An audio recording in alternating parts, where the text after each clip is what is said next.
viewers, Rectangular back, this time with another haul video. As many of you may already know, I try to hit up my local thrift store or Goodwill at least once a week, and came upon a couple of cool items, props to use for a.c.b.a. I recently found a brown one of these rock playset pieces, and when I saw this, I was thinking, oh, it's always nice to have different variety of color. So I've got the gray one, and it was 49 cents. So nice buy on that. It's a little bit dirty, just need to clean it up a little, put a paint wash on it. And then this is a little bit large on the scale side, but I still think it will work for a lot of cool lab setups. Got the looks like a Barbie dentist chair, so a little long, but and a little high as well, but I think it will work well depending on the angle, and if you have like a prop, like a platform that the figures can stand up to get close to the figure in the chair, I think it'll work out well. So I think this again was like 50 cents, something like that. So yeah, pretty decent finds. And then also at my thrift store, I've been on the hunt for a good photo album to put my cutouts in, and found this thing. I can zoom out a little bit. Oops, wrong direction. There we go. And very cool. M probably for memories, but for me it'll be Marvel, because that's what I collect. And yeah, it was $1.99 and pretty thick, man. You can don't think I'll have to worry about finding more room for my cutouts. And what I like is that the reason it took me a while to find one is that so many of them, they want you to feed from the inside, which is great for pictures because you don't have to worry about them falling out, but much more difficult to get. Obviously for a photograph you're going to put it in there and leave it in there, but for cutouts you need to be able to get in and out, get the cutout out without too much difficulty. So I wanted some that you could feed from the outside, so I could get the cutout easily, get it in and out easily. So yeah, that's why I hunted for a while before I found this one. And I'm not the first person to think of this. I know a lot of people use those collector card albums, and I know Dave Johnson, I think he was showing it in one of his videos. He has something similar, and I don't remember if it was Slings or who was it who first thought of the idea of keeping them in an album like this, but it's a great idea. Highly recommend it. Alright, let's go ahead and move on to the next items. Next up, off of eBay, I was able to hunt down this wrestling figure for a decent price. I think I paid $13 shipped for him. I noticed that Boog had I think the exact same suited body minus the head up on Facebook, and somebody beat me to it pretty quickly. And I have quite a few suited figures already, but most of them are like a dark gray, black, or navy blue, and they're a little bit small in stature, so I wanted a bigger character or bigger figure, and I wanted a lighter colored suit, like a tan or a light gray. So I was happy to find this guy, and he's in pretty decent condition. He's got a little bit of scuffs on the back of the suit there. You can maybe see that in the light, but it's going to work out great, I think, for like a scared bank customer, because he's got this really like dumbfounded look on his face, and yeah, and then hopefully the head won't be too easy to remove if I want to use the figure for anything else. Alright, let's go ahead and move on to the next item. Next up we have the Marvel Legends Infinite Series Spider-Girl. Now, initially was kind of on the fence whether or not I wanted to get this figure. Don't really care about the character, and then I thought, well, she would make a great custom for Spider-Woman, but that's before I started watching the reviews and seeing that yes, indeed, she is a girl.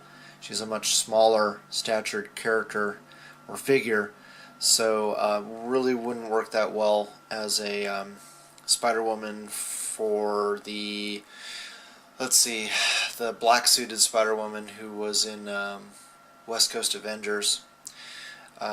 So anyway, I was hoping to find her at retail, and just my area has never gotten the second wave of Spider-Man Legends, so I just was watching eBay, and most of the sellers there were wanting way more than retail, and I just didn't. Since I really only wanted her for a custom, I didn't want to pay him over retail. So got lucky on Facebook that Sal Mejia Jr., who he had sold me a loose Bucky cap not too long ago for a good deal. I think he sold it for me for like $10 shipped. He had this for $22 shipped, and I was shocked because he was selling it complete mint on card for less than I would pay for retail with tax. So I was like, hell yeah, I want that. So a little much for a custom, but hopefully someone will give me a few bucks for that torso. Yeah, basically I want to turn her into a smaller scale of Wasp, and also I might be able to use those feet for a different character. So I'm going to get her out of the box and do a little checking and see if that's going to work. Hold on one sec. So here we have Spider-Girl out of the package, and my little experimentation worked fairly well. I think I swapped out the feet with Spider-Girl onto this Black Widow figure, and since Spider-Girl is much smaller than Satana, she can actually stand not too bad with these little Black Widow heels.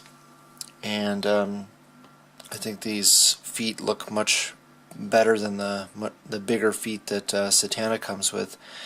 They are just a tiny bit smaller, and they do look a little bit big, but overall pretty happy. I can definitely sacrifice a little bit of aesthetics for functionality.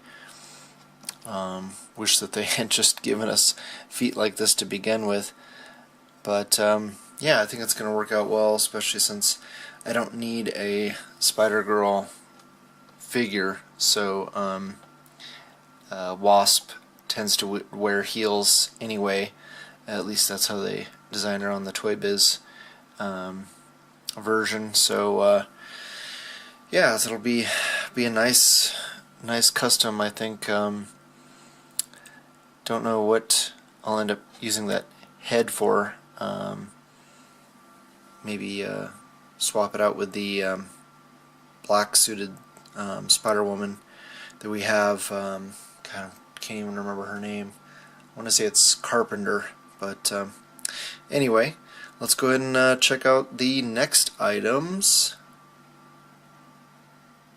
Next up from Toy Biz, we have the Face Off 2-pack with Daredevil and Kingpin. I snagged this off of eBay for $23 shipped, and it was still technically mint on card. The package itself was gone, but it was still on the tray. The figures were still twist tied to the tray, and it came with the stands you can see there in the back. And yeah, initially I just wanted the unmasked version of Daredevil, aka Matt Murdock. I already had the Urban Legends version of the figure, which is my favorite version, and needed one that's a little bit brighter red and more importantly unmasked. Somebody recently did a picture of the Illuminati. Everybody was unmasked, and thought it was a really great shot, and just reminded me that I still did not have a unmasked Matt Murdock. So went online and was lucky enough that was able to find this for a good deal. I already had also the white suited Kingpin, and I thought I was missing the cane that he came with, but and that's why I got a good deal on the white suited version. But turns out that I did find the cane in my fodder bin that I just got in a lot of different accessories. So now at least I have a backup if I end up losing the only one that I have. And they're both both these figures are in really good condition. A little bit dirty, I think, just some dust that collected on the figure since they were still on the tray but out of the package, and just a little bit of paint that has faded, I noticed, on his hand, and then on the side of Murdoch's face there. But overall, very happy. Don't particularly care for the shoulder joints on that Daredevil, but you know, and sometimes Toy Biz did some oddball articulation like that, where I call them monkey arms, where they go up towards his head, and it's too bad that they didn't give Kingpin wrist rotation, which he really needs. So, not the best figures, but it's also nice to have an angry-faced variant. I forgot that this was a full-blown variant and not just a repaint. So anyway, good purchase, and let's go ahead and check out the next items. And the final item in the haul this week is the Star Trek The Next Generation Transporter. Now, I do consider myself a pretty big fan of the original series and The Next Generation, but I don't collect anything Star Trek. Main reason I got this was just to use as a generic laboratory prop for different displays, and I wanted one that was in really good condition. A lot of them, the what's it called, decal that goes on the front here tends to get faded or have a bubble in them over time, and this one happened to be allegedly it was still in the package. It looked like it was wrapped up nice, like it was still in the package, but most importantly the decals had not been removed from the original bag. And I think I paid, with shipping, it was, I want to say $30, maybe a little bit less, but yeah, not too shabby. I think they go for probably $20 loose and $25 in the box, if you can find one still in the box for decent price. There's actually quite a few of them on eBay. So anyway, let's go ahead and show the item itself out of the package. So here's the item out of the package with a Marvel Legends yellow jacket there for size comparison. So as you can see, it's pretty good size. You know, it's not technically 6-inch scale. I think the figures that came with these, or that Playmates made for Star Trek, were, I think, 4 or 5 inches. So you know, Legends are going to be a little big to fit inside, but I think just the overall size of the thing is well worth the cost. You know, it's really hard to find large play sets for Legends. They just don't really make them anymore, and this thing still works, still makes noise and lights up. So I guess for video, you could do some interesting things with it. So there's a little light that comes on when you turn it on, and then it's got these little controls here, and basically there's a mirror, like a two-way mirror in there, and the light just switches from one side of the mirror to the other. So that's how it works. So if we put somebody inside who's small, so just for fun I thought I'd give you a little demo of how this thing works. Hopefully you can see Howard the Duck sitting inside the chamber there, and basically this thing works on a two-way mirror, and you're just focusing or switching the light from one side of the mirror to the other. So you're going to watch him disappear, and then we can bring him back. So kind of fun.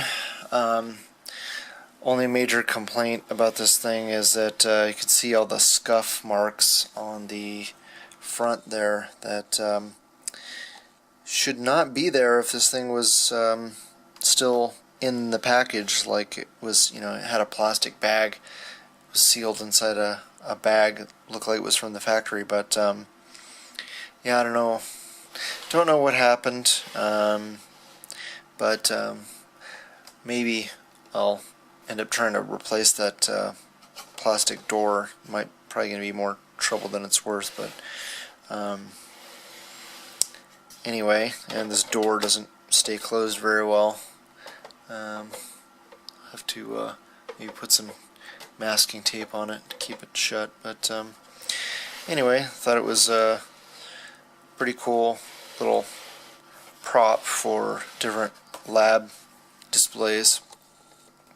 So yeah, hopefully I will be showing this off in some pictures or videos in the near future. Alright, so hopefully you guys enjoyed the video. You hit the like button, share with your friends, subscribe if you haven't already, and I always love hearing back from you guys, so please leave a comment below. Thanks again for watching, and I will catch you guys later.